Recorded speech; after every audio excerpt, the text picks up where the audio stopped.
Hello, everyone. Welcome to the second episode of Pro Democracy Pod. We have a really exciting episode today. We're going to have Max Blumenthal talking about Afghanistan with us. So we're really excited for that. I think that a lot has been said in the past days about Afghanistan, which is like kind of ironic to me because, this is a 20-year war and there was not a lot of reporting over the years on this conflict. It's been pretty much like 90% of the reporting has been in the past week or so.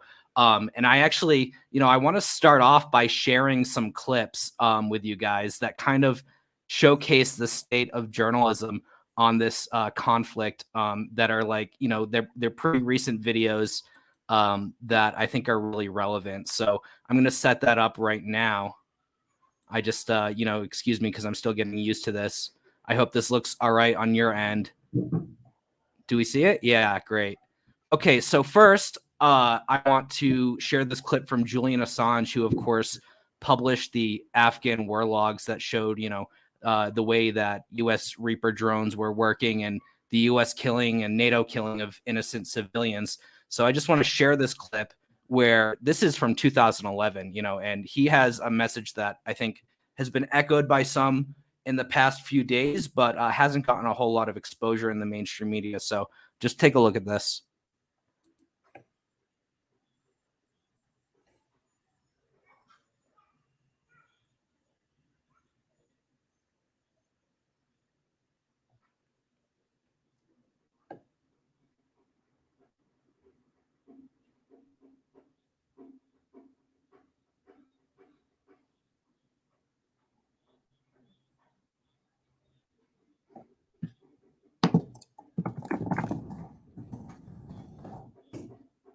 Now, just hold on a second. I'm trying to stop this video. My computer's very slow. And okay, so here's the second video I want to show you guys. And obviously, you know that Julian Assange is in a maximum security prison in London. Here is the England-based Guardian newspaper. I guess they've recently started working on TikTok, and this is what they're doing on TikTok.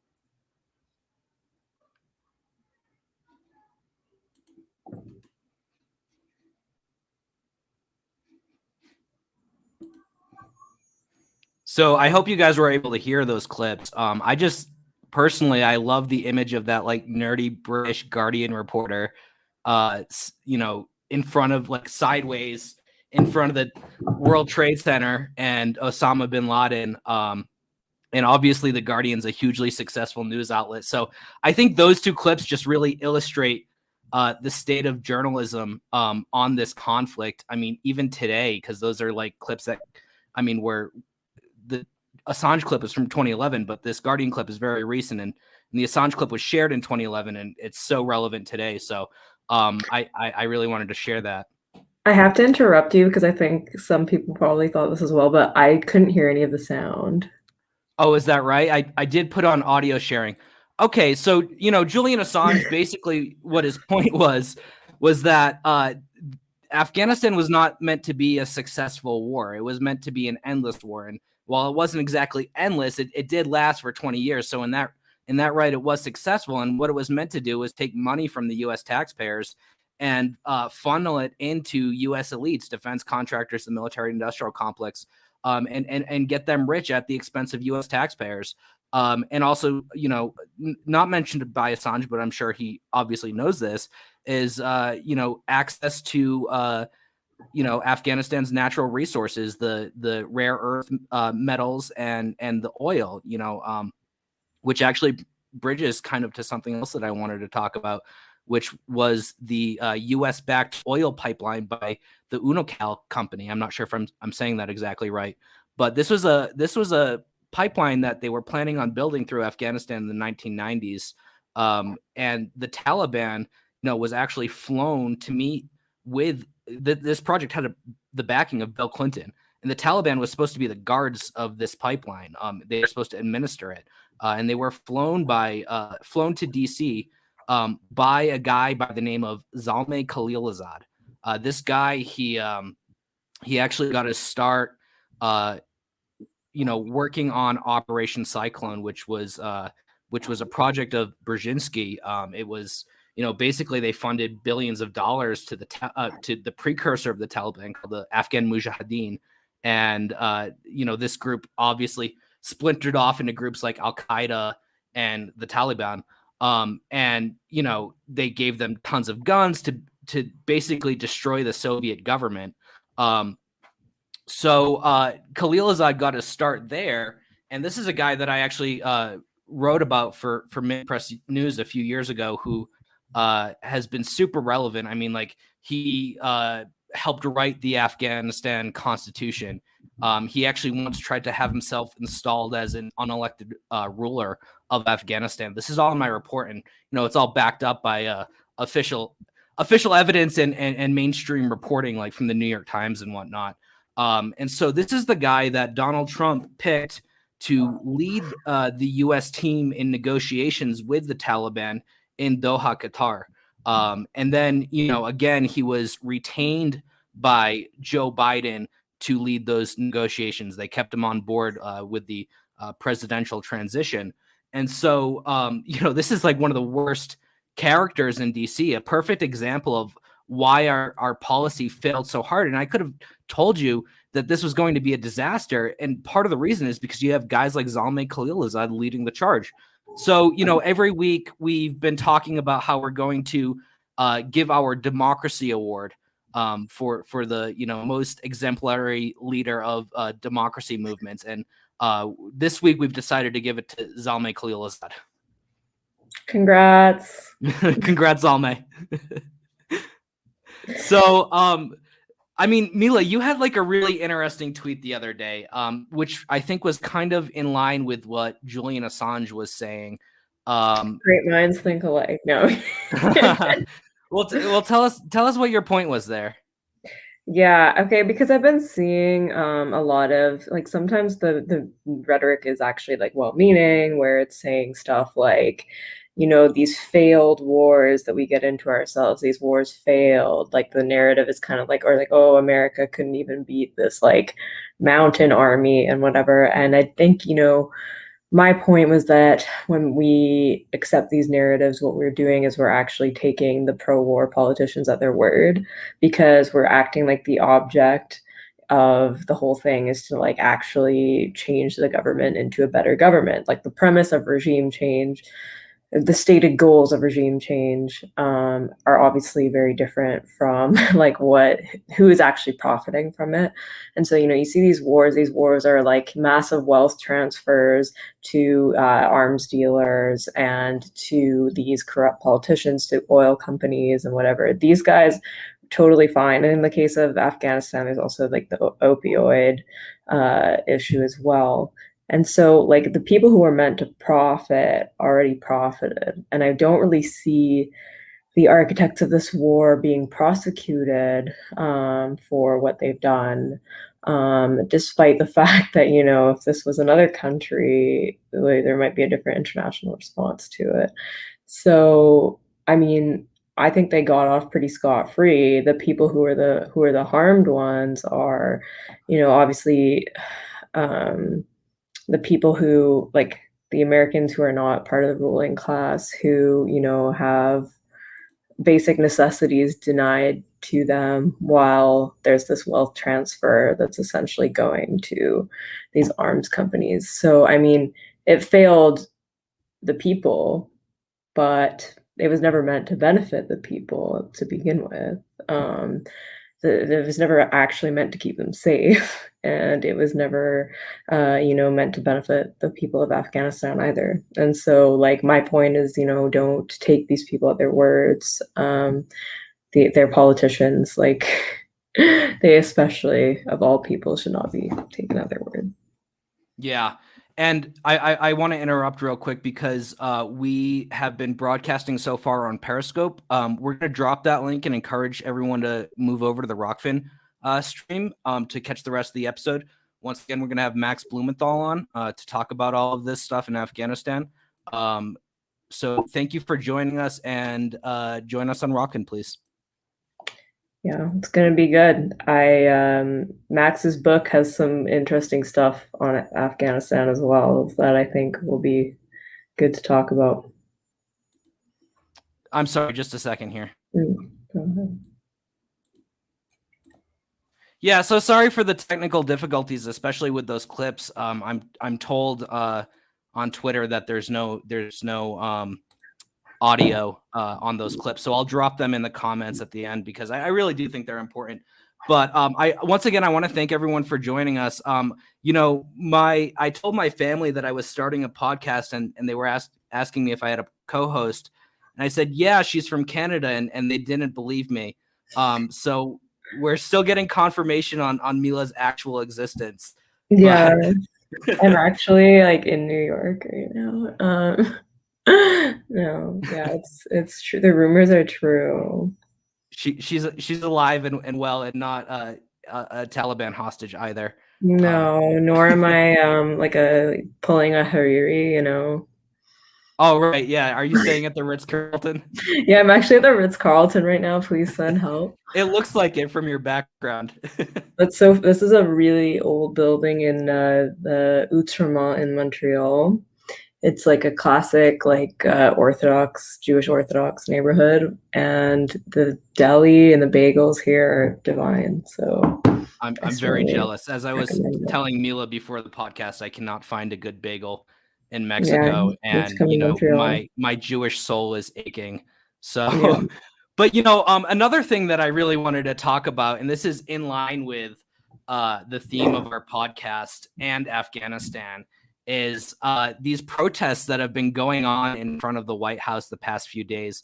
I've only seen like 2 clips or so from different days on these podcasts, but you have pro-democracy protesters, people that have supported the alleged democracy in Afghanistan, which was obviously not stable enough to last for more than 72 hours without U.S. support. But you have these people outside the White House that have been urging for U.S. intervention, NATO intervention to stop the Taliban. And it's like, what have we been doing for the past 20 years? But, of course, these people are democracy supporters, and so the media loves them. But, I think, this kind of really demonstrates the once again, the theme of our podcast, which is how these democracy-led movements or democracy movements or people-led movements, as they call them, are really just out to provoke U.S. dominance, U.S. economic and political dominance over their countries. And, there's a great journalist by the name of Yasha Levine who has this concept that he talks about a lot called the weaponized immigrant, which I think is absolutely relevant here. I mean, these people are, basically advocating for the U.S. to once again violate the sovereignty of Afghanistan. This is kind of common with diaspora communities. I mean, I'm sure Mila can talk about that a little bit more, being like the weaponized. Yeah, I think I see it. I mean, I think Yasha's terminology is really good. Like it's very intuitive, and somehow I think he was the first person I've heard that term from. But I do definitely think like it's a thing in diaspora communities for sure. Lebanese people have like really entertaining ones though. There's like Bridget Gabriel, whose real name's actually like Hanan. Oh God. I'm Um, sorry, but like Hanan is just such a nicer name than Bridget. and Like Bridget. not to be like rude to Irish people, but um I'm not doing anti-Irish racism here. I just This think is now like a battle phonetically it's between nicer. Lebanese and Irish. But you know who we do have is Nassim Taleb, who is, I think, a total gem. So it's fine. Yeah. It evens out. And you know, going back to the democracy thing, this was like my takeaway from Biden's speech. And you know, there were actually the talking points that Biden hit in his speech were leaked beforehand. So we had access to all those, and I actually tweeted it out. And I noted that, he was saying that, he didn't want to send US troops to fight in a civil war that Afghans were not willing to fight in themselves. But I think the key thing here is that if Afghans don't want to fight this war, then it's not a civil war. It's a war that's been imposed on them by military occupation. So I think that's Mhm. really critical. And then, the main point that he kept really hitting was that like this was a failure of the Afghan government. Basically he didn't use these words, but like basically the crux of his argument was that the Afghan government and the supporters of the Afghan government didn't love democracy enough. They weren't willing to Yeah. fight for the democracy that was imposed on them by the United States. And so really this is their fault that, everything's gone to shit. And the United States has no responsibility. And, the other thing I think that was kind of a highlight of that speech that he gave yesterday was that his hands were tied. Trump tied his hands. Mhm. There was a deal in place with the Taliban. Trump had already started to withdraw. But even still, it's like, I mean, look, the situation in Afghanistan is like filled with contradiction. It's hard to say one thing is good or bad, right? Like I think a lot of people have been saying this is smart people. This is not a defeat for imperialists. It's a reorientation where chaos is the preferred strategy. And like, if you, I mean, if you look at like what the Taliban's going to be doing, that's like in the interests of the United States. They're going to be dealing with oil. They're going to be dealing with rare earth minerals. And like, look, it's right next to China. Afghanistan is. So, Mhm. it's I would not be it could things in my view could go one of two ways, right? Either the Taliban decides that they're going to let Chinese companies help them extract their natural resources, in which case they're going to become a pariah again. Or it could let US and multinational corporations extract those resources, in which case we're going to see like a serious rehabilitation of the Taliban in the media. Somebody joked the other day about the Taliban putting their pronouns in their bio soon, because I think we've already seen this. We've seen the Taliban on kind of a charm offensive where they're going to Shia gatherings, they're doing interviews with women, and it's like almost like they've been like trained by Western agents in PR operations and how to make their organization more tenable to a Western audience. And so, I mean, I don't want to judge it preemptively, right? It could be the case that they're sincere about the overtures towards liberalism that they're making. It could be that they're not, right? I don't know. I'm not an Afghanistan expert, but it's definitely interesting to see. And there's so much going behind the scenes. And circling back to Zalmay Khalilzad, I think he has a lot to do with that. Yeah, I think also though, like it's very common for like even extremist groups to sort of evolve with the culture. Like I kind of remember when ISIS first came on the scene and like one of my teachers was joking that like, this isn't like they're not like your grandfather's Salafi group, like they're this is completely like I they're actually marketing tweeted, "This now. ain't your parents' Taliban," you know? Yeah, sorry, or your parents, yeah. Yeah. But like I remember distinctly like ISIS, they were trying to have like a Twitter presence. There was like a Oh, they um had one, yeah. there was like a cat, like ISIS cat account, and it was like I Yeah. as Islamic State, please. Like, they kind of evolve with the times. So I can kind of Yeah, see that happening. But I mean at the same time, how many times are like gestures at progressivism like truly in good faith anyway? Like, right. I really mean, even rare. in our own societies, they're not. But I totally remember that that like PR operation that ISIS did, and then all the media was freaking out about how ISIS was luring Western women into their grips via kittens and Nutella. Yeah. It was kittens and Nutella were the two things that the media was really taking Yeah. issue with. It was the most absurd shit. But yeah, and then it's like the same with this charm offensive that Giuliani from the Al Qaeda leader from Yeah. Idlib has been on, where he's being interviewed with Western media outlets, and he's like selling them on a book of lies about how they're really liberals and how they've changed over time. So um, of course we have to be incredibly skeptical of everything the Taliban is saying, which is not to say that the United States should have any role at all in determining the future of Afghanistan. We tried that, we failed, and the people rejected it. So I mean, just to give a personal anecdote, I had a friend I went to high school with who first of all, he was told he would never go to Afghanistan, which this is a story I've heard a lot. I have a family member who was told he would never go to Iraq. I've heard anti-war groups. I forget the woman's name, but there's this big anti-war movement leader, Cindy Milstein, and her son was told that he would never go to Iraq.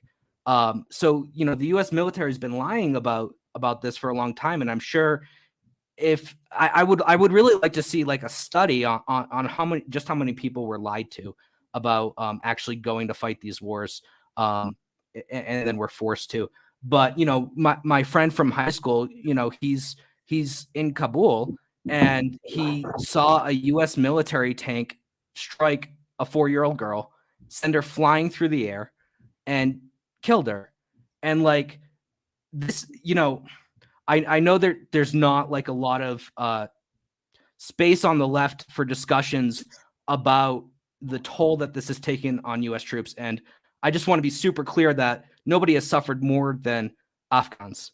But you Mhm. have like a class of U.S. military veterans who are now in think tanks, who have close ties to the generals, and they get all the attention in the mainstream media. And I tweeted the other day, like, I'd like to see the thoughts of working class veterans on these Mhm. issues, and not like the rad libs with podcasts, right? Not the veteran lab. I think we've had enough of them. Um, if you've been on Twitter, there's been, oh god, it's awful. But there's so much deception with this conflict, and um, it's not gonna stop, right? Like the U.S. still has like extreme interests in Afghanistan, it bordering Iran, it bordering China, um, and we're going to keep seeing propaganda, and it's going to go, like I said, if the Taliban sides with U.S. multinationals, then it's going to be favorable. If it sides with China, it's not. So I think that's really going to be the determining factor. But the other thing I think is really important right now is like this push to accept refugees from Afghanistan, like any and all refugees. And like, look, I'm of the opinion that like the United States created a fucking mess, and if Mhm. people's lives are in danger, then those individuals should be accepted as refugees. We need to like clean up our mess, right? But if people's lives aren't in danger, I see a comment on Rockfin from Brandon C saying that go on Snapchat and search out Kabul on there. There's nothing going on. Life is normal. I mean, the Taliban's not executing people in the streets as the media class told us they would be. They're not doing targeted revenge killings, you know. So why would we take all the educated liberals from Afghan society, bring them over here, and rather than like let them stay there and work towards like improving their society? I think that this like instinct, like, you know, I said on Twitter, just get a freaking doormat that says welcome, like a normal person. You don't need to like publicly announce how welcoming you are. No one's judging you anyways, you know. But if you really cared about Afghan society, then you'd want them to have their best and brightest. You wouldn't want to, you know, brain drain them into the imperial core. Yeah, I think that's like always a tough one because like it's hard to like determine whether or not, you know, someone is like able to stay or not, especially from like afar. So I can kind of see that. Something like I've kind of noticed, and I think our upcoming guest Max mentioned this in his book too, where like, you know, you have these wars, they create a sort of refugee crisis, and then that crisis actually creates like a far right like racist backlash against say Muslims in this case, right? And so then what ends up happening is like both liberals and conservatives kind of have their talking points like given to them on a platter, because you get conservatives who are allowed to like raise hysteria about the horde of immigrants coming, and then you have liberals who get to virtue signal about how welcoming and accepting they are, and like, you know, just like make their whole politics just being like, we welcome immigrants, we welcome refugees. And this all stems from like the same chaos, the bipartisan chaos that was, you know, imposed on these Right. countries to begin with. And so, I mean, like, I am pretty like, I mean, because like a lot of people in my family are immigrants, like I'm pretty like liberal on immigration, but I definitely am kind of like it's always really suspicious to see like like the Democratic Party try to become this like party of immigrants when they're the ones who are starting like they're partaking in creating these crises to begin with. So I would be Right. more interested in them saying, how about we stop creating refugee crises to begin with, instead of Right. just back and being like, oh yeah, you're of course you're welcome here after we've, you know, destroyed your homes. And most people don't want to leave if they don't have to. Yeah. Right. And I just think it's like super important to point out that like all this destabilization is done in the name of democracy promotion, right? Like in Mhm. Afghanistan, it was like, oh God, these Taliban are not democratic. Huge refugee crisis. In Syria, we have to support the democratic revolutionaries, and you know, um, aka Al Qaeda. Huge refugee crisis. If you go back, you know, and you know, Obama partook in the destruction of Afghanistan. You know, the Mhm. destruction of Syria was started under his direction. And then there's also Honduras, where, you know, Obama and Biden overthrew or helped overthrow the Honduran government, um, in because they were accusing the president Manuel Zelaya of being undemocratic, right? And so we have this like massive refugee crisis that's ongoing. Honduras is basically a narco state. Um, Mhm. it is a narco state, and all this is done in the name of democracy promotion. And if like U.S. exported democracy is so great, then why do we keep having these people running for their lives? You know, and this is like not a safe trip from Honduras to the United States. There's all kinds of terrain that you have to navigate through that's like not hospitable for human life. And people choose that fate over the fate of staying in their own country. You know, when I was in Honduras, I hired a translator because my Spanish is very poor, and uh, you know, 6 months prior, she had been kidnapped by a gang. Um, you know, I talked in the last episode about the president himself being involved in drug related corruption. And so again, you know, democracy is all fine and good, but it doesn't work when you impose it at the barrel of a gun. So you know, I just really thought that, you know, it's not just the Middle East; it's Afghanistan, which is not technically part of the Middle East. It's Latin America. you know, they say Colombia is democratic. Meanwhile, indigenous leaders and activists are getting massacred every week. And who's the real bad guy here? It's Venezuela. You know, it's the Syrian government, where they actually have like more social programs than their neighbors. You know, one point I like to raise is like a few years ago there was an MIT study that showed how it was like basically a graph, and it showed how popular interest in a policy has no correlation to that policy being implemented. What does correlate to that is the interest of special interest groups and lobbying groups. And so, you know, people say, oh, well, China is not democratic. They have a one-party system. But like their government follows popular demand, right? It's responsive to popular interests. What people want, they tend to get. At least in like on a large scale. We don't have that in the United States. So, you know, I think there's actually an argument that like China is more democratic than the United States. Sure, we have like these elections, but what do we get from them? We don't have health care, you know? So, you know, it's so funny that we're still doing this. Like, I remember, you know, I remember the movie Johnny Got His Gun, and good book.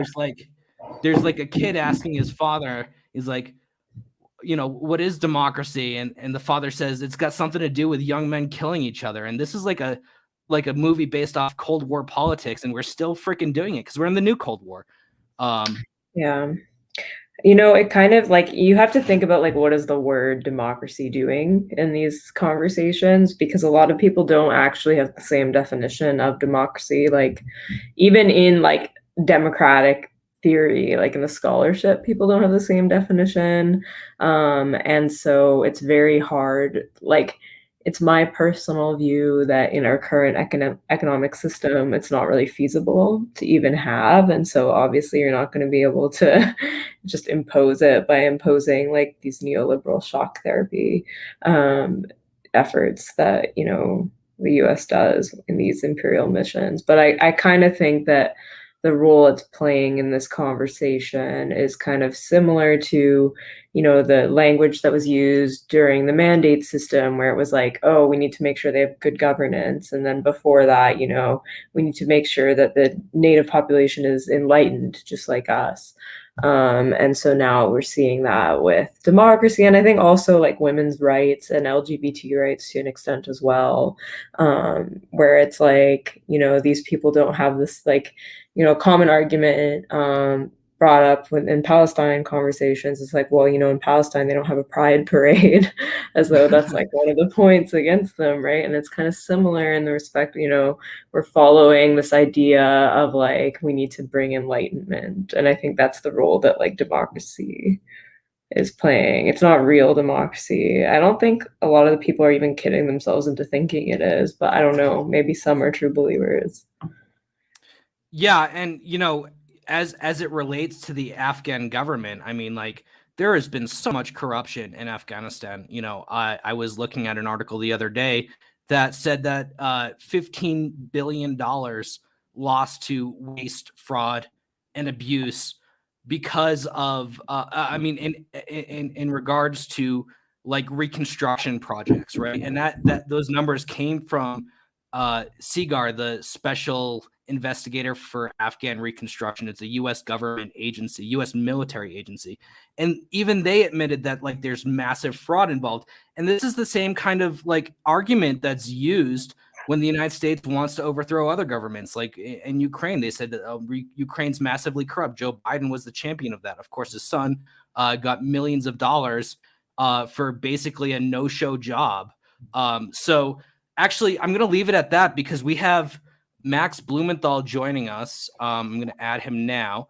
Max is the senior editor of The Gray Zone. He's also a senior non-resident fellow at the Blumenthal Institute, at large, of course. This is a joke that he actually annoyed me with for about 10 minutes one time when I was trying to interview him. But Max, welcome to the show. I don't remember. Good to be on. Congratulations. Thank you. on Mazel Tov. I was late because I was looking for a video of Hunter Biden not in lurid sexual situations, and I couldn't find any. Nice. Like, there's literally no video of him not in sexual situation. Like, there's no video of him like at a conference, or he was on the board of all these he's on the board of Amtrak, he was on the board of Burisma, but you can't find video of him in his suit doing anything business-like. Yeah, I have to say, when that laptop like first hit the press, I spent several nights not sleeping trying to erase the images from my mind. Yeah. I got one off that guy. What was it? The backer of Steve Bannon, who has the fake fascist Chinese Republican exile. What's his name? Gao something. Yeah, exactly. Yeah, he was uploading a lot of those videos, and they're deeply disturbing material. I mean, actually, at the same time, one of his websites was saying that the laptop contained video of him having sex with children, which like wasn't true, but you put out all this bombshell information at the same time as you put out those lies, and people just kind of accept it. Which was crazy to me. I mean, like, I was surprised. I'm surprised that we haven't seen lawsuits about that. Why can't you guys just be normal like us and have your political elites do blackface instead? Who's us? Canadians. Well, Dov Hikind, do you know who he is? Yeah. He did blackface. Oh, okay. So you do have that. Yeah. Well, so who's Dov Hikind for our viewers? Well, Dov Hikind is an assembly member in New York who says he's a Democrat, but he is a right-wing extremist who is a longtime member of the Jewish Defense League. And his partner in crime, literal crime, Victor Van Seer, aka Chaim Ben Pesach, carried out dozens of firebomb attacks on Soviet diplomats during a time when the Jewish American establishment was trying to, quote unquote, liberate Soviet Jewry. So they were like the thug squad for the Jewish American Zionist establishment to antagonize the Soviet Union until they agreed to send their Jewish population to Israel so they could win the demographic trench war with the Palestinians, like give us some Jewish bodies. So Dov Hikind is now, he runs like the Borough Park area down Ocean Ave, and he's a huge racist and anti-Palestinian fascist who plays a big role in New York politics. Like, when he comes knocking, de Blasio has to listen. And he dressed up as a black basketball player for there's Jimmy Kimmel too. Did you ever see Jimmy Kimmel's Karl Malone impersonation? No, I didn't. That's wow. Okay. So I guess we can't outdo the US. I'll have to use my Lebanese side to outdo the US in scandals. So you got that. I think we've got that one. It's important to point out that this was a pro-democracy thug squad. So yeah, of course. Yeah. But Max, you've been doing obviously you always do great work. I mean, you're an inspiration to a whole generation of anti-imperialist journalists. But your recent work on Cuba, I want to talk about that really quick before we talk a little bit about Afghanistan. Can you tell us about these pro-democracy hip-hop artists? Yeah, they're just for democracy. They want to bring surprise medical bills to Cuba so that Cubans will be hunted down by collections agencies. That's what basically they're doing in hip-hop form. And I don't know if you want to freestyle, like drop some bars on surprise billing, but they actually don't know what they're caught up in. It's a very sad situation. And what I wrote about was how they and a collective of artists, and basically spanning the socio-economic and racial spectrum of Cuba, are coming together for regime change by creating a series of confrontations with the state through performance art and music, and being not so quietly backed by the US government through the typical regime change entities you talk about on this show, the National Endowment for Democracy, especially USAID, but also just overtly through the US Embassy. And they're called the San Isidro Movement. And they've been trying to make inroads in the progressive left in the US, and specifically within the Black progressive intelligentsia. I was told that the leader of the BLM chapter in Montreal actually issued a letter or a statement supporting this group. We saw a letter in the New York Review of Books with a number of Black liberals and some progressive leftists who are prominent artists and intellectuals, including the Haitian Edwidge Danticat, supporting the leader or the coordinator of the San Isidro movement, it's been a while, Jose Luis Miguel Alcantara. And they don't know who the hell this guy is, honestly. They really haven't looked into him. They don't know what they're about. And they're kind of useful idiots for a regime change op. But the point is, Fidel Castro, when he first came to New York, he wasn't allowed to stay in a downtown hotel or a hotel near the UN General Assembly. So where did he go? He went to Harlem, and Harlem embraced him. And that was, the Black left of America realized, here is someone who's fighting for dignity against the Yankees like we have. Here's a true leader. And Afro-Cubans have been oppressed, and he's giving them schools and roads. Then Fidel goes and fights apartheid South Africa. Even Henry Kissinger called him the only true revolutionary leader left in the world. He fights them in Angola. Many Afro-Cubans go and fight in that battle against apartheid troops. And Mandela credits Fidel Castro with helping to bring down the apartheid regime.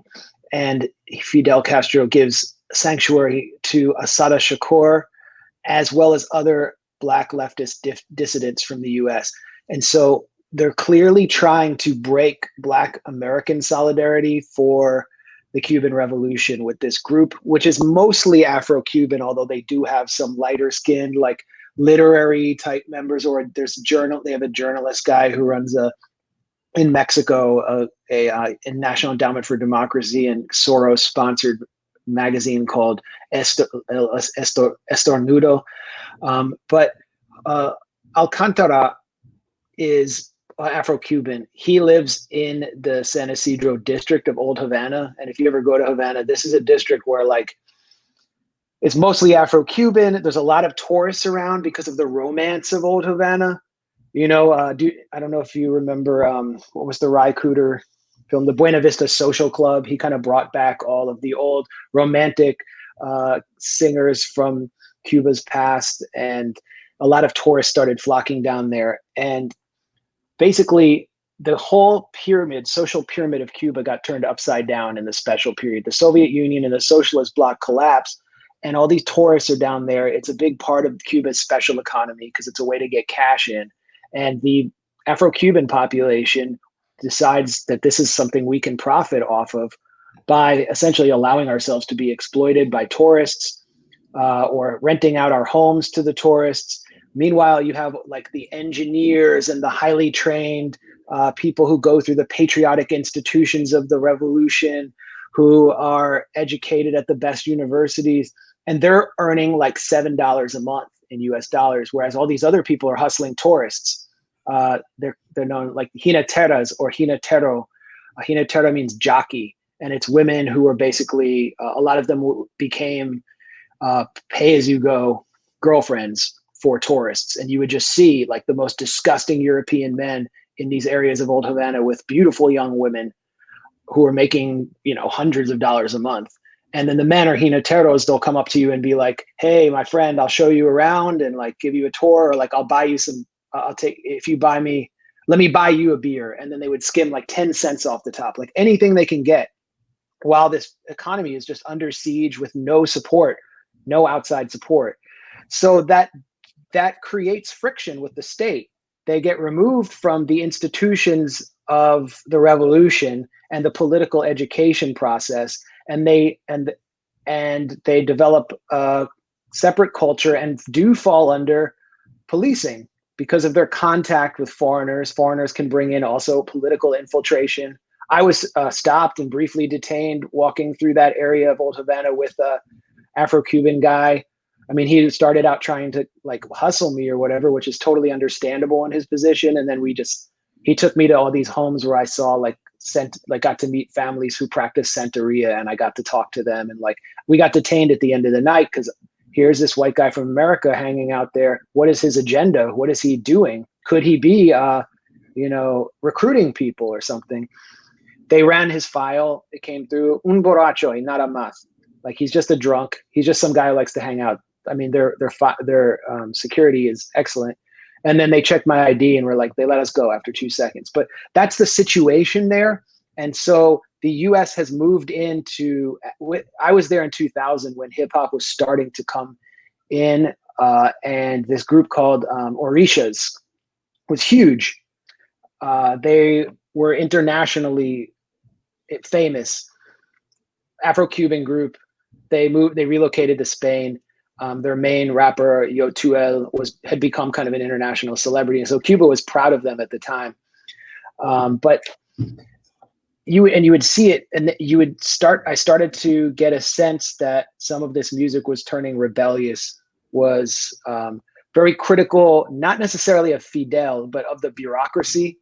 Something you would hear in Egypt during the Mubarak era, for example, where people are just so sick of this massive bureaucracy that they have to get through. And they see the bureaucrats who are like eating well and are overweight while they're not doing so well, and they have to live far out of the city. And it turned into a much more coherently anti-government scene by the late 2000s. And there was one group, Los Aldeanos, who was really leading the pack, and their sound was pretty sophisticated. They're based in Cuba. And so USAID comes in and decides, like, we want to get this thing going. Like, what can we do? Cuba was starting to open up more and more. They were hosting, famous rock en español singers. Like Juanes came down for a big concert, a big rock festival in Cuba.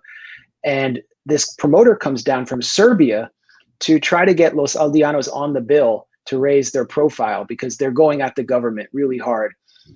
And this Serbian promoter had established a relationship with Los Aldeanos without them knowing that he was actually essentially a CIA agent who was part of the Otpor movement, which overthrew Milosevic through the Gene Sharp, color revolution tactics, basically pioneered them, and then went and formed this group called Canvas with the help of the CIA and Stratfor and the private CIA to train pro-democracy arsonists across the world, from Zimbabwe to Venezuela to Nicaragua, everywhere, with the methods of Gene Sharp, and Egypt as well. I mean, the April 6th movement was part of this.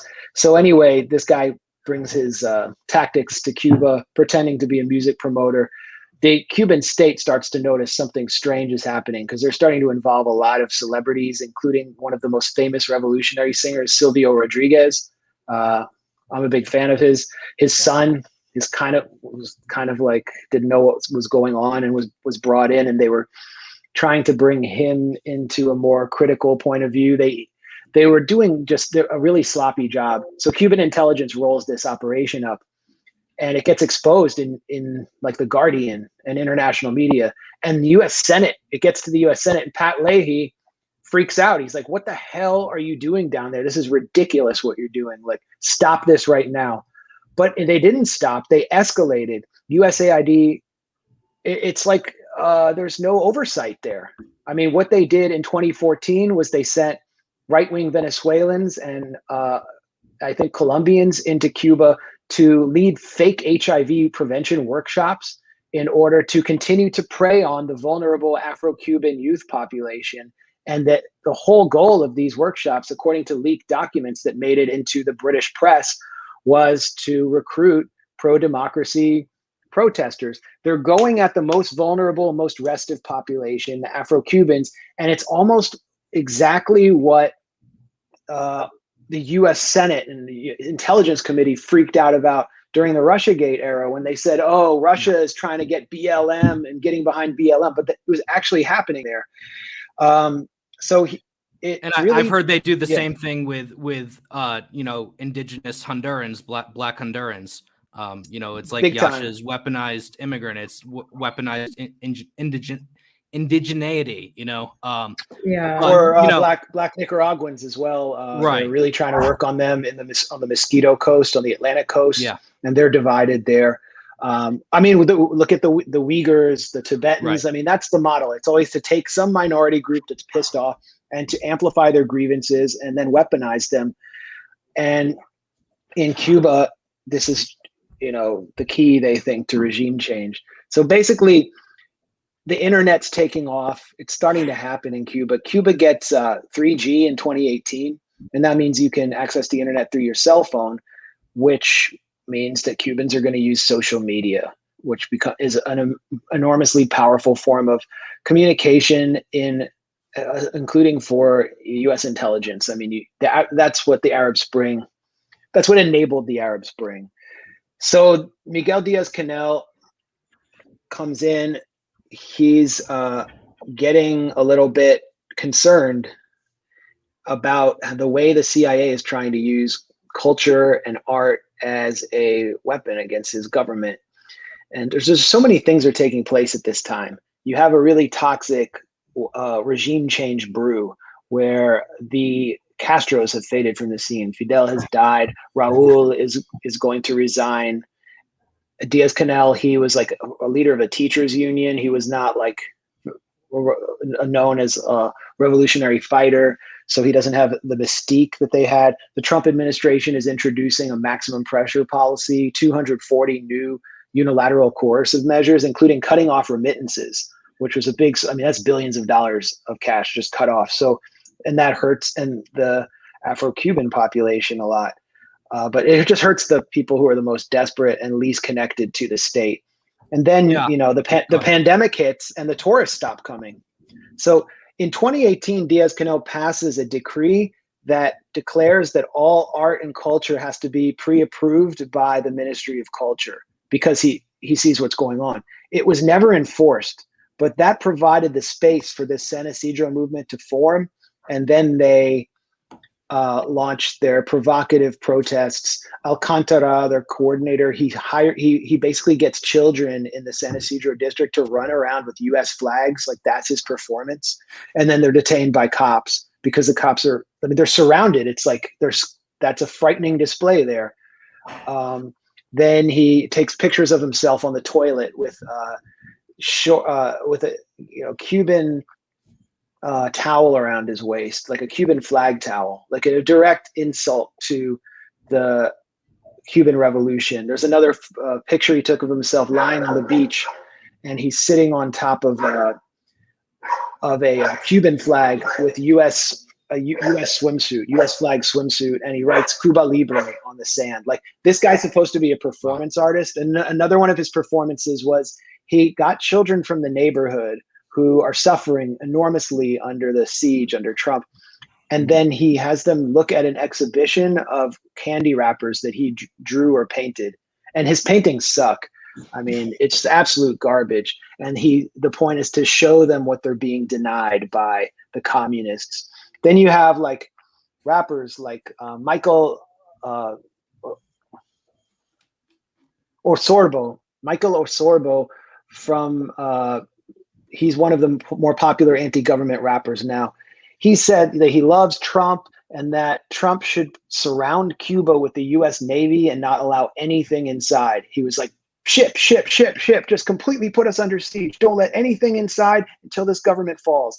That's the kind of rhetoric they're using in the middle of Havana. Then you've got this other guy, Dennis Solis, who is an aspiring rapper, and he was constantly involved in all of this kind of regime change activity. So he gets a visit from a police officer, and the cop comes and he starts live streaming on Facebook, and he's like, "Fuck you, maricon," which is like a homophobic slur. And then he says, I'm for Trump. Trump is my president. Trump 2020. So he goes to jail for basically defying a police order. And that becomes a big site of protest. Free Dennis Solis.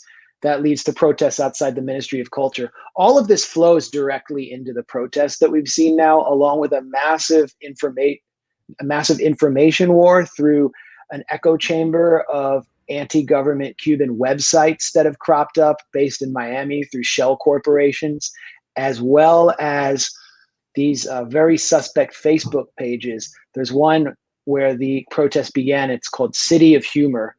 And this happened in Nicaragua too, when I was covering their coup in 2018. Very similar situation, much more violent though, where basically in all these small towns, there'd be these Facebook groups that would develop, and they would provide people with local news and local gossip and cater to their interests and get as many members as they could. And then when it was time, when the shit hit the fan and it was like time for everything to jump off, it would like change into regime change, go out into the street. And that's what the City of Humor website did. Reuters profiled it and of course buried the lead, which is that people who ran the website were based in Miami. So that's what happened. And it all has led to an intensification of sanctions, and basically Obama's vice president, the vice president of the president who was seeking to normalize relations somewhat with Cuba from renormalizing.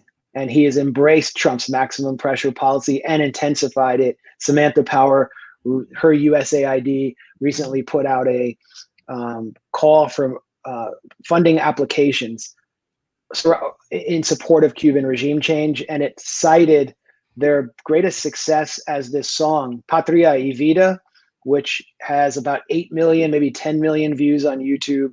It features E02, Michael Osorbo, Luis Miguel Otero Alcantara, the San Isidro movement. And it's like a rap song that's just like regime change rap. And like the hook is like, it's over, like 62 years, it's over. I mean, and it became the mantra, like the slogan of all of those right-wing Cuban American Gusano protests we saw in Washington and Miami. Everyone wearing Patria y Vida. What does that mean? I mean, that's significant. What does Patria y Vida mean? It means homeland and life, but the national slogan of Cuba, which is really at the heart of the spirit of the Cuban Revolution and of anti-imperialism in Cuba, is Patria o Muerte, homeland or death.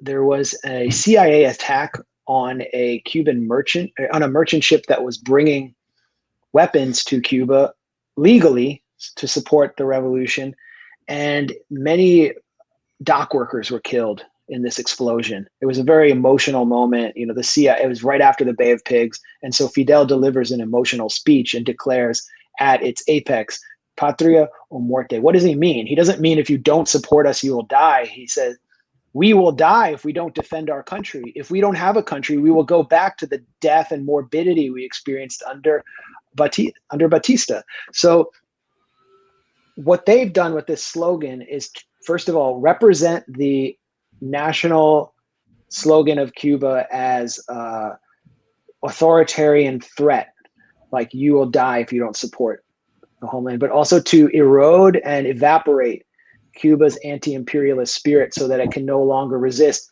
the ethos of Miami, which is all about, making a profit, being, good weaponized immigrants for the U.S. empire, and maybe becoming famous. So it's like life and homeland, and you see these memes going around on Gusano web pages, like Facebook pages, and it will show like Patria o Muerte, and it shows like Cubans waiting in a line, in Havana, and they're looking sweaty and they're in like ragtag clothes. They're waiting for like some handouts or something from the government. And then, I mean, people wait in line in the US all the time, but anyway, then Patria y Vida, and it'll just show a stocked Costco with tons of food in the aisles. And it's like the Miami dream. So that's what this is. And just one more kind of factoid that I think is really interesting. I mean, you both know Gloria Estefan, right? I know that you're like millennials or Zoomers or whatever, so you might know. I don't know who that is. You don't?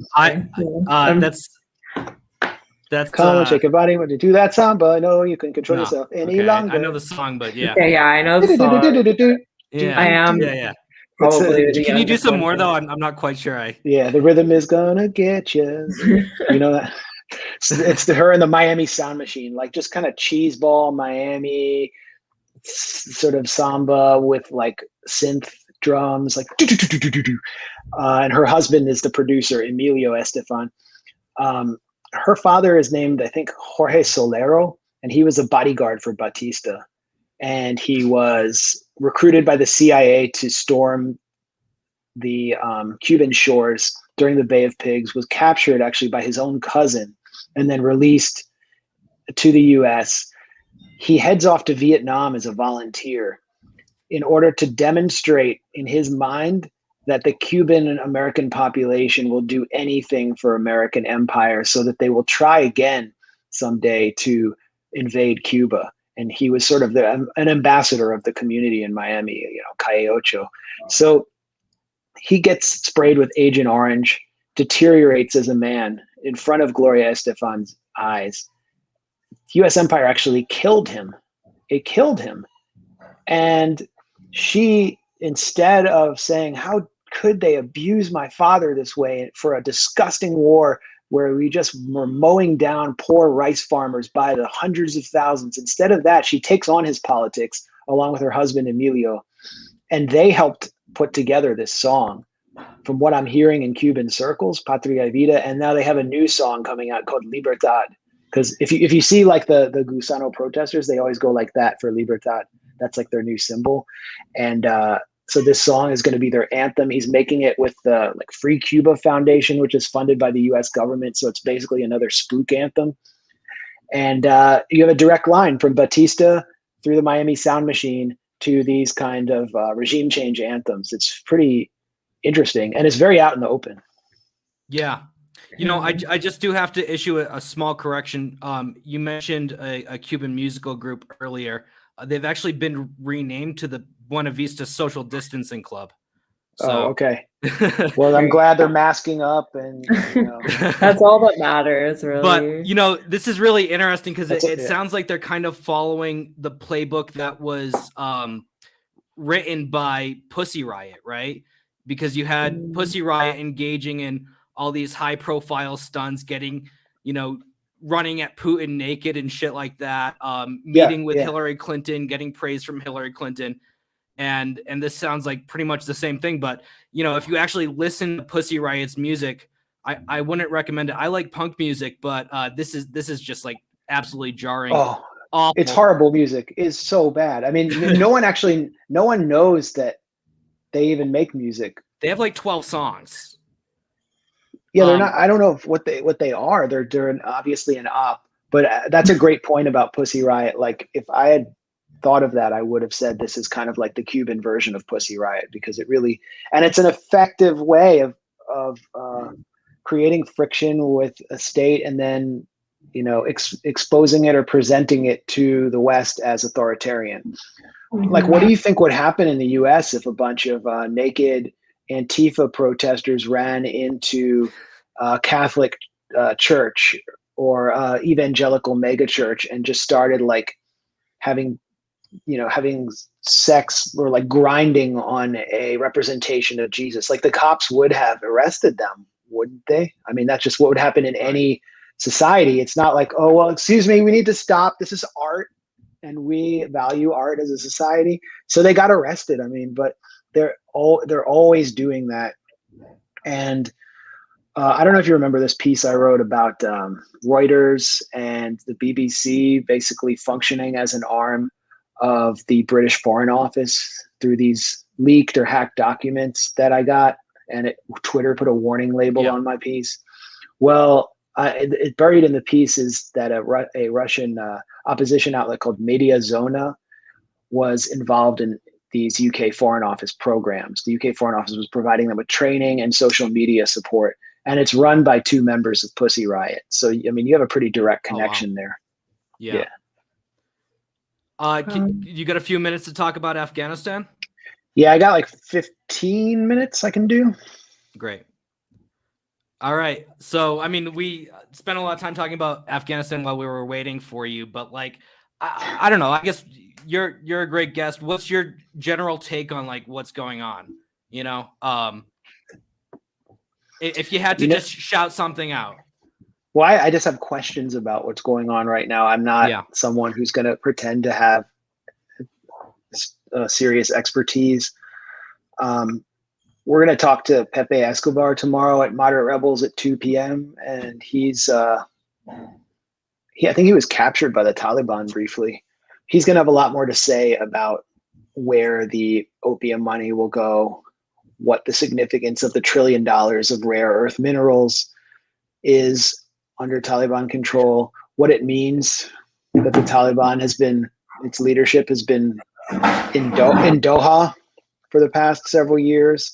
Well, basically since they were put in exile, and they're essentially under Qatari management in a country that hosts the largest U.S. air base in the Middle East, which played a significant role in the Syrian dirty war. It's obvious that they have sort of professional leadership now that understands that they need to do certain things in order to be accepted, at least grudgingly, by parts of the international community.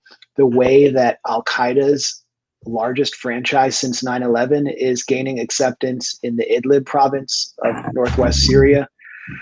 But what is their relationship with the US going to be? Are they going to actually be used perhaps as a proxy against Iran? I mean, is that possible? Why did the US leave all of these weapons for them?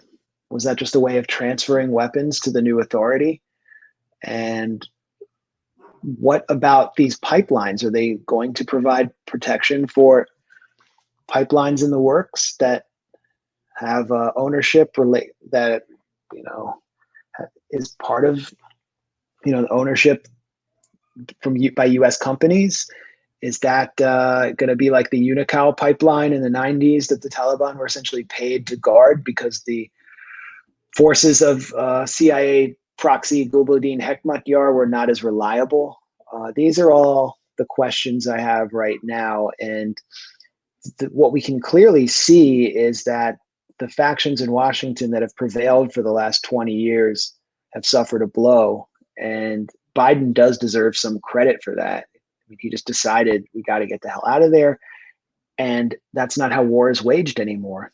War is waged either by proxy, through sanctions and financial instruments, unilateral coercive measures, drones, satellites.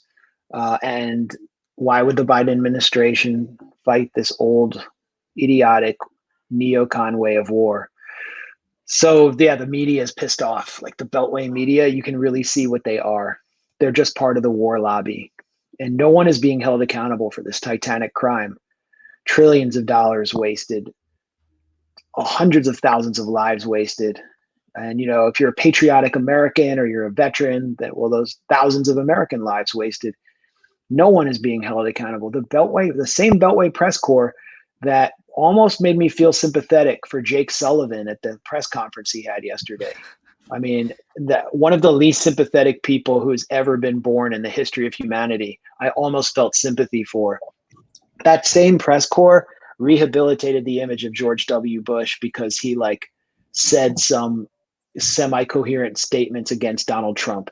And it's George W. Bush that we should be talking about right now. We should be doxing him and then taking him and putting him in a windowless cell after he's prosecuted for these titanic crimes. I mean, that's what the American public and the media should be doing. He's responsible. Dick Cheney's still out there. He's responsible. And it was the Democrats, Scott Crow or something, Scott Crow. He teamed up with Dick Cheney's daughter to sabotage Trump's attempt to withdraw from Afghanistan.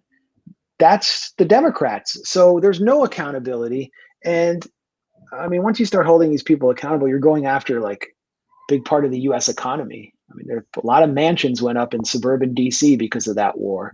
A lot of luxury apartments have gone up in traditionally Black neighborhoods in D.C. because of that war. And we're talking about a war that is still coming home.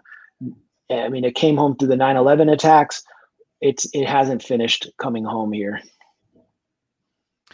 Yeah. I was telling Mila earlier, I really think that I was always wondering, is it Mila or Mila? So now I know. Yeah, I know. It's not even I'm not even remotely Slavic. I just have the name because it's just, it's short for a name that's very embarrassing. So, Which is All right. So once we get like 100 subscribers, Mila's gonna reveal that name. No, I'm kidding. it's only embarrassing because it shares it with a very cringe celebrity. So I think you can guess it because it's me, Mila Yiannopoulos. Oh yeah, okay, you got me. I'm actually a gay man. No, it's like an offshoot of Jamila, but like the only celebrity with that name is very annoying. So it's not great. We need a better reputation, I think. And then there's Jamila Prayapal. Oh, I didn't know there was another one. No.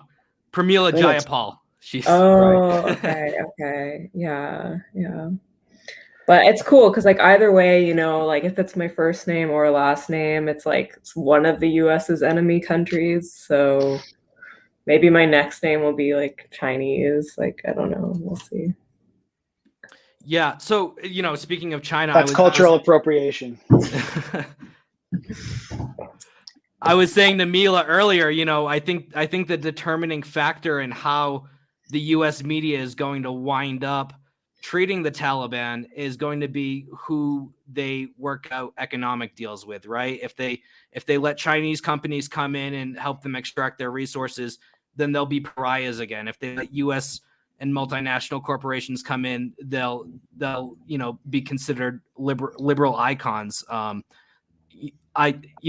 don't know how it's going to go. I think it's really too early to know for sure whether the Taliban's genuine about these kind of the kind of new inclusive society that they want to lead this time. Of course, Max has done some great work exposing U.S. support for the Mujahideen, again the precursor to the Taliban and Al Qaeda. When they were not exactly willing to go on TV with female reporters or go to Shia gatherings and such. So I mean, like, they weren't friendly to Clarissa Ward, right? Yeah, I mean, at the time when they were all that propaganda from the 90s, and they were, I mean, what was that book, Not Without My Daughter, right? It was like about Afghan society, and the women weren't allowed to leave their houses. And that was true, but it was still kind of regime change propaganda. But they were doing all these things and at the same time getting support from the United States. Max has an excellent anecdote that he's reported about the Adopt a Mouge program. If you could talk about. I think I remember that. Yeah. Yeah, this was actually through my friend Helena Cobbin, who has been reporting for much longer than I have, almost as long as I've been alive. And so, these veteran reporters, they have incredible stories about the Cold War, or at least the first Cold War. And she told me that she was invited to an academic conference. I think I'm getting this right, in Tucson or Phoenix, Arizona. It was like in Scottsdale. No, it was in Tucson. And it was about Central Asia and Afghanistan. And then she thought it was going to be a academic conference. She gets to this fancy hotel, goes into the auditorium, and there are speeches, and it's like a political rally where they're raising money for the freedom fighters of Afghanistan. And there's a hard-charging first-term congressman on stage named John McCain, who's delivering the keynote address. And in the audience, she said there were actual Mujahideen commanders, and they were sitting next to their mentor, not their mentor, like their benefactor, who were like Republican wealthy housewives from the area who had adopted a Muj, and they were like, it's time to adopt a Muj. Everyone donate to your Muj, and we're going to support a freedom fighter in the war against the Soviet Union. So that's kind of like an early scene in my book, The Management of Savagery, that just highlights perfectly the folly of the dirty war the CIA waged in Afghanistan. Yeah, it's and similar events. I strongly recommend it. Yeah. Similar events took place in the U.S. around the Syrian dirty war. Actually, don't even get me started. Where members of the FSA would actually come to conferences in the U.S. and raise money in similar ways. So this isn't like the only time. But yeah, Alex, they like Toys for Tots. They donate to Toys for Tots. They donate for Adopt a Moosh. Yeah. But it's funny, you mentioned John McCain being there. When I think about this conference that I went to in DC a few weeks ago, and some of the most fiery people to speak were people like Josh Hawley and Tom Cotton. It's almost like they're kind of like cultivated by the regime change lobby as young people, and become more and more effective over the years. And eventually we're going to see, when they die, we're going to see that kind of rehabilitation that we saw from John McCain, I think. But Max, I was cutting you off, so if you want to go ahead. No, that's a good point. I mean, they sound a different tone than McCain. McCain really spoke for the U.S. establishment and was beloved by Democrats and got people like Jake Tapper to act as his de facto press secretary because he could be seen as such a man of the center. Even though he had a pretty right-wing record on a lot of issues like abortion, he was opposed to MLK Day initially in Arizona. But Hawley and Cotton, they have a pseudo-populist tone because capitalism is really cracking at the seams. And they need to speak to American workers who feel abandoned and divert their rage to a convenient foreign enemy, which is China. Like Russiagate was really just a freak out among the Beltway elite and the media. But American workers, they can be mobilized against China because like the steel industry, for example, suffered because of cheap Chinese steel. A lot of all the exports from China replaced the labor from the Rust Belt. It wasn't China's fault. It was the fault of the corporate chieftains who wanted to assemble their products with dirt cheap labor. When China was embarking on a long-term, well-planned strategy to actually develop its own industrial capacity. So that's what Cotton and Hawley are doing, and they're mobilizing resentment in ways that McCain didn't, and playing a very effective role in driving blue-collar support into the ranks of the Republican Party. And we're seeing that we're going to just keep seeing that trend throughout probably the rest of our lives. I mean, the Democrats they've completely given up on laborers, except for, the unions and that they have in like the nurses union, the teachers union that they have in their back pocket. But China is a big part of our culture war too. I mean, at January 6th at the Capitol, you all should have been there. It was just one of the most eye-popping.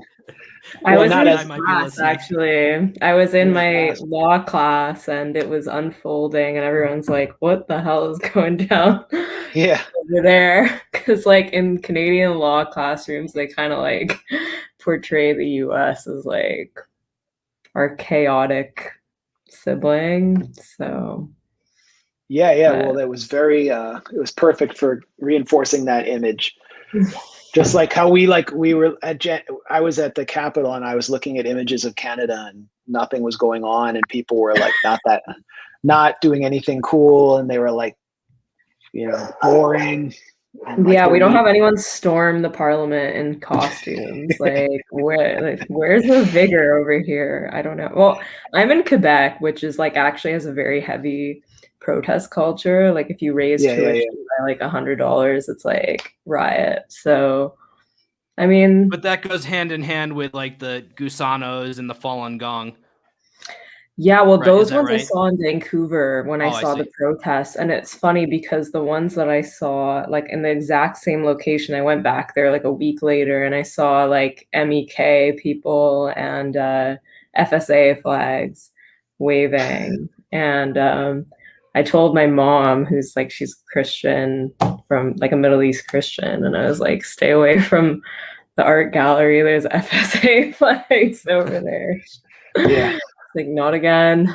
But yeah, no, I've definitely seen these going on in the last few weeks, which Those are moderate Christian exterminators, by the way. Oh yeah, sorry, they're moderate. Yeah. They might actually let you convert before murdering you, I think. That's I was on the Facts on the Ground podcast a few days ago, Max, and we were talking about, all these regime change cults, the Church of Scientology, Falun Gong, and the MEK. And I had totally forgotten about it, but the MEK held a rally on the State Department's doorstep, and Max and I were the only reporters there. And Medea Benjamin of Code Pink was there, and the MEK cultists had her picture with Iranian officials printed out, and they were chasing her around the perimeter of the protest. You're a terrorist, you're a terrorist. And they had a minder for Max. One guy just following him around the whole time, preventing him from asking anyone any questions. I actually got one of the guys to tell me. I said, if you guys are saying you want to overthrow the government, what comes next? And he says, well, then maybe Mariam Ravaji could be president. And that's the leader of the MEK cult. But Max and I being the only two, I guess, like, alternative reporters there, left-wing reporters there. There were a couple other reporters there from like NBC who ran with headlines like pro-democracy protesters. This is like another example of them using that term, march on the White House. And again, it's a regime change call, like the conference that I was just reporting on. Huge support from high-level U.S. government officials. John Bolton was being paid to speak there. The protests that we were at, there were a number of U.S. officials. I think one of them was Ambassador. Who was that guy? He was the Richardson. Yeah, Bill Richardson. Well, he was the Bill governor Richardson of New Mexico. Yeah, and was a big figure in the Clinton administration. But the MEK just had another rally in front of the U.S. Capitol that wasn't really covered. I happened upon it because I was just up there the other day, and they had all these gravestones and flags to mark their dead. They're members of the Mujahideen al-Khalq that were killed by the Iranian Islamic Revolutionary Government. And I walked up to a bunch of their guys. They were just sitting there because they were getting ready for their big rally. I mean, it's elaborate. There's so much money behind it. It's Saudi and Israeli money. And I said, how many terror attacks have you carried out inside Iranian territory in the past few years?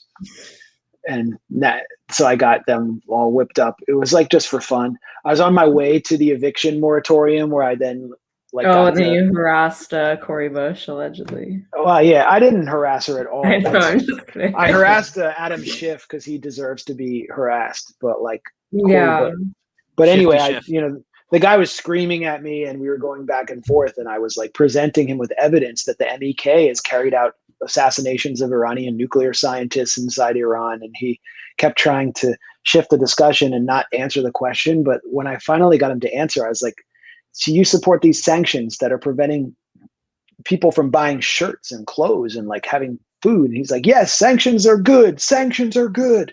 And he got really into that. So the MEK is like hated in Iran. Well, it's very sociopathic because they also supported like Iraq attacking its own people as well. But I grew up in Vancouver where there's like a lot of Iranian diaspora there, and like they're fairly like right-leaning, but even the like right-leaning ones I know are still very opposed to the sanctions. So this is like a very extremist view. It's not even like a view that's held by anti-regime people.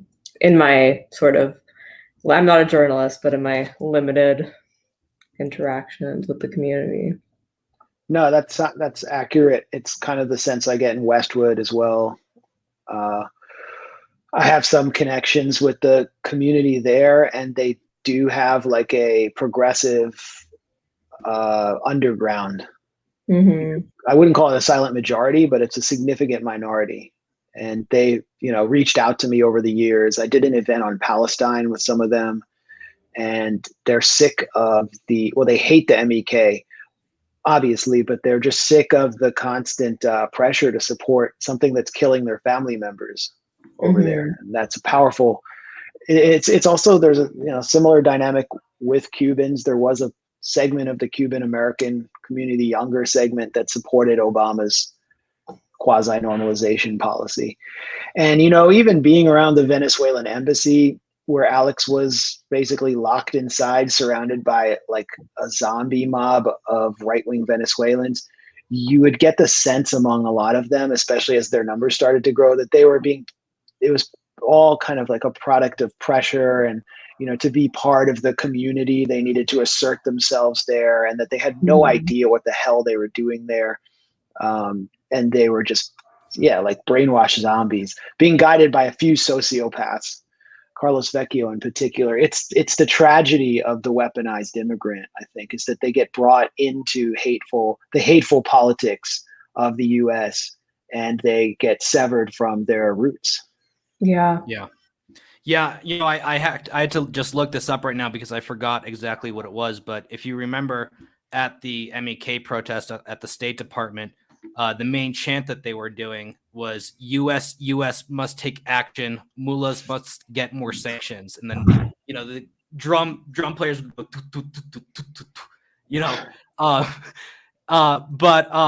and actually that's another example. Like General Jack Keane, do you remember him? Yeah, that's right. From the Institute for the Study of War, which is really like the Institute for the Advancement of War.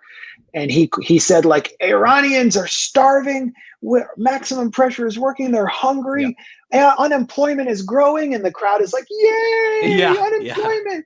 And I kind of stalked him down the street while these MEK guards were pushing me away. I'm like, why are you celebrating people starving? What the hell is wrong with you? And of course he couldn't answer that, but it's like, wait a minute, I'm a sick sociopath. I didn't realize that. They're paying me, so. And that's another good example of people being there that, don't really know what they're getting into, because, if you remember, there were a lot of like church looking people, clearly not Iranian and clearly had nothing to do with Iranians who were there, playing instruments and that sort of thing, obviously paid to be there. So, these kinds of organizations, regime change cults, NGOs, highly funded, a lot of them are like normal liberals that, maybe not with the cultists, but with the regime change NGOs, they're just like people that might be your neighbor or something, who are really involved in something much bigger. Max, I'm sure you probably have to go at this point. We really thank you. As do I. Yeah. Okay. So you know what? We'll conclude it here. Again, I appreciate you guys leaving comments, leaving tips. Make sure to share this. We're trying to do something a little bit different here. So help get the word out, and join us next week. All right. Thanks a lot.